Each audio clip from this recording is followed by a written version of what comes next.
చూస్తున్న వీడియోదారులందరికీ రాదే నీ తోటి పెట్టుకో చెప్తాను. వీడియో చూసిన అందరికి నమస్కారము. నా పేరు ఆక్స్ ఆనంద్. నేను మంచి నటుణ్ణి. కావున అందరూ ఆదరిస్తారని, ప్రేమిస్తారని, మీ సహాయ సహకారాలు అందిస్తారని కోరుకుంటున్నాను. దయచేసి నేను ఇక్కడ కనపడితే చిప్పగిరి నుంచి గుంటకల్ నుంచి చిప్పగిరికి నన్ను బండ్లో ఎక్కించుకోండి.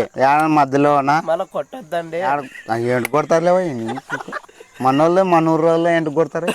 అమాసన అక్సానంద నన్ను ఏడాన్ని కనపడితే నన్ను మాత్రం బండ్లో ఎక్కించుకొని మా ఊరికి ఇడండి. ఆమె యాద చేసుకొని తినేవాడు. 20 రూపాయలు ఛార్జ్ మిగులుతుంది. లేలే పోయేది ఒకటేలే. అంత పిల్ల తల్లులు బాండరా ఏడం గుంటకల్లోన కనపడితే సెల్ఫీ తీసుకొని 50 రూపాయలు గాని 100 రూపాయలు గాని ఇచ్చి పోవాలి. అది కాక సంతోషంగా ఉండాలని మీరు తప్పించుకొని అందరూ తల్లి పిల్లలకు ఇంట్లో కూర్చొని ఎవరన్నా మాట్లాడినా దౌర్ నుంచి మాట్లాడాలి. ఉండాలని కోరుకుంటున్నాము. మా ఆనంద్.